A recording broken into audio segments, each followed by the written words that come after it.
In all honesty, I've been doing this since 1992. I don't remember a blowout like this in my career. That guy who's got the white thing over his face, maybe he does. We'll find out next on POSTCAST.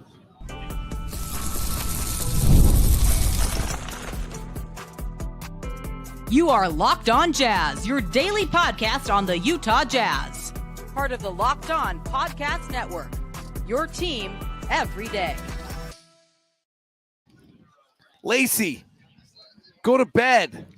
You have students to teach tomorrow. It's 11 o'clock. What are you doing? Go to bed. We love you, whether you're here or not. Go to bed. Why are you in the chat room, Lacy? What are you doing? Ron. Yes. I don't know if this is true or not, but I've been covering the NBA since 1992. I've covered some really good teams. I've covered some bad teams. I've done play-by-play for 16 years. I do not recall a game in which a team goes down by 20 at the 5:29 mark of the first quarter. 6 minutes and 31 seconds into the game, you're down 20. I've seen that. That's happened. That's not that. What I have never seen is that the team never gets inside 20 ever again. What I think I've never seen is that with 7:10 left in the second quarter, so 16 minutes and 50 seconds into the game, you're down 30 and never get inside 30 again. This is what I think gets us, is the fact that usually a blowout game happens in the second half. You stay competitive a little bit, and then all of a sudden it goes away, and you're down 20. Now you're down 30 or something like that. But, right from the start in that first quarter, 44-20, and they shot 75% in that first quarter. Now, a lot of that is James Harden, obviously, but you're playing uphill for the rest of the ball game, and you don't catch up. If I was a Jazz fan, here's what would be frustrating to me. Okay? Because it is, and I am a Jazz fan. And if I'm Will Hardy, this is what would be frustrating to me. And if I was Keyonte George, frankly, this would be what's frustrating to me. The point of the season is to develop 7 young players, let them, and then other players develop their skill. John Collins is doing incredible things. Lowry's learning new things. But if you're down 20, I actually you were interrupted. Your shoot around today was interrupted by me holding a conversation with someone about this interesting little thing we'd seen and trying to figure out what it meant. And I basically said, the only thing I think it means is that when you're down 20, you flush all stats. Yeah. When you're down 30, you flush all stats. I don't know what value, you get 82 days worth of data to learn about your players in this league when you're not a championship contender. I don't think we got any data tonight. No, I don't. And believe me, I don't think Will show this. We did not do this.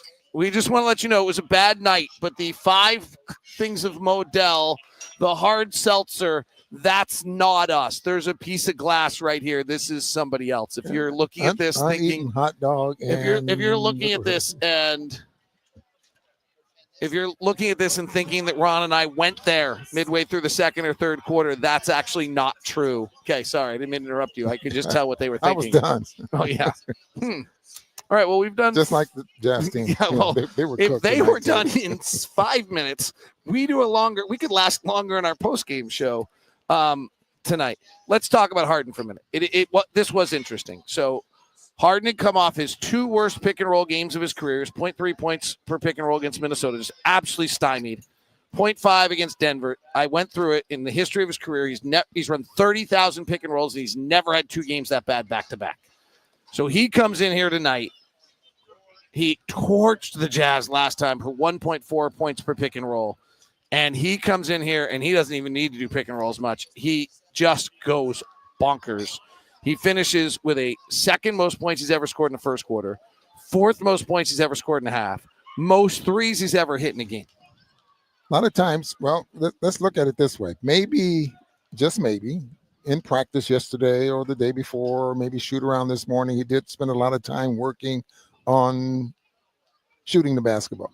Something similar to what we saw John Collins do after shooting a couple of air balls in that first half. And he comes out and immediately goes to the three-point line on the corner, working on something like that. Maybe he got healthy in practice and not so much spent time getting healthy as far as the shooting is concerned against this game. I'm just giving him the benefit of the doubt because, as you mentioned, he's been shooting the basketball very, very poorly, as of late. His signature three-point shot is he dances with it between his legs and then he rises up and shoots a three-point shot. He was making that all night tonight. Tonight's show is brought to you by Mint Mobile, big wireless providers. What you see is never what you get. Somewhere between the store and your first month's bill, the price you thought you were paying magically skyrockets. With Mint Mobile, you'll never have to worry about gotcha ever again. With Mint Mobile says $15 a month when you purchase a 3-month plan, they mean it. So bye-bye to overpriced wireless plans, jaw-dropping monthly bills, and unexpected overages. Mint Mobile is here to rescue you with premium wireless plans starting at $15 a month. All plans come with a high-speed data and unlimited text and talk delivered on the nation's largest 5G network. Use your own phone with any Mint Mobile plan and bring your phone number along with you at all existing contacts.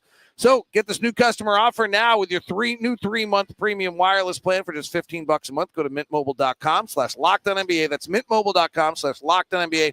Cut your wireless bill to $15 a month at mintmobile.com/LockedOnNBA. $45 upfront payment required, equivalent to $15 per month. New customers on first 3-month plan only. Speeds slower above 40G on unlimited plan. Additional tax fees and restrictions apply. See Mint Mobile for detail. Today's show is also brought to you by FanDuel, official sportsbook partner of Locked On and the NFL.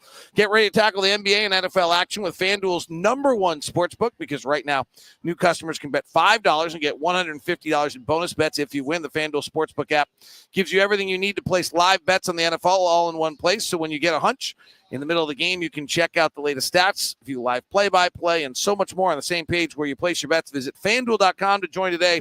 You get started with $150 in bonus bets if you win your first $5 bet. That's FanDuel.com. Never waste a hunch. Make every moment more with FanDuel, official sportsbook partner of the NFL.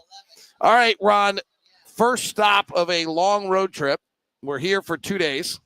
We then go to Detroit, then to Brooklyn, then to Cleveland, then we come home and go to Portland. What's the impact of this, or does this just get flushed out of the system? This gets flushed out of the system. This is one of those ball games where, as I mentioned earlier, I don't even know if Hardy will show film of this game, of this basketball game. You get the feeling that the Jazz did so many things wrong, especially in that first half. You see how upset he was. Quick timeouts, talking to the players with his hands. And when he does that, he's very upset with what's going on out there on the floor. I get the feeling that this game will not even, they'll start working on Detroit and won't even recap this game here at all. Some interesting things did happen in the rotation. Isaiah Collier was not in the rotation in the first half tonight, so that's worth noting. Cody Williams is with us, did not play. I don't know what. I don't have any thoughts on that, really. Collier ends up playing 11 minutes in the second half. I mean, he's just shooting so poorly that he may have worked his way out of the rotation at this point. He was 0 for 2 again tonight. He did shoot okay in the G League games. Jordan's back, played 22 minutes, scored 20. Every single player on the team's a minus double-figure digits tonight. It's really something. Not sure I've ever seen that. So it's a tough one. I am assuming that our reliability pluses are zero tonight. Yeah, yes. I think that's appropriate. First time of the year, and yes, very much. What about Lacy? Lacy, she says she's painting a commission piece, so she's at least doing something productive. I think the commission piece was supposed to be lovely flowers, and it became angry somewhere along the way instead. What colors? Yeah, I think Macy was supposed to do this light-colored yellow and pastels and all these beautiful and nice smooth strokes. Instead, it became very Jackson Pollocky with blacks and grays. And we have to give her a star. Yeah, so I think Lacy, though she should be sleeping and I think she ready, deserves 2 stars. You know who? Yeah, she might deserve 2 stars. I'm a little concerned that she says she's painting a piece tonight and that it's probably not going to be very pretty. It's a school night, isn't it? It is. I don't think they're on break yet. No. Let's hope they bounce back and don't do this very often. This was not a productive night for the Utah Jazz. I think we're all accepting of not a lot of wins, and I think we're all accepting of where the franchise is and what they're trying to do. But nights like tonight don't do anyone any good. Yeah. That's it. They trailed by 20 for the final, I'm doing this math off the top of my head, 42 minutes and 31 seconds of tonight's game. It's a 48-minute game. All right, thank you. You know who else deserves reliability square? Anyone who's listening right now. Anyone who stayed with this postcast to the end deserves You give yourself a reliability plus tonight. We love you. Have a great night. We'll send you. Go check out Locked on NBA game night. Have a good one. Talk to you later. I got to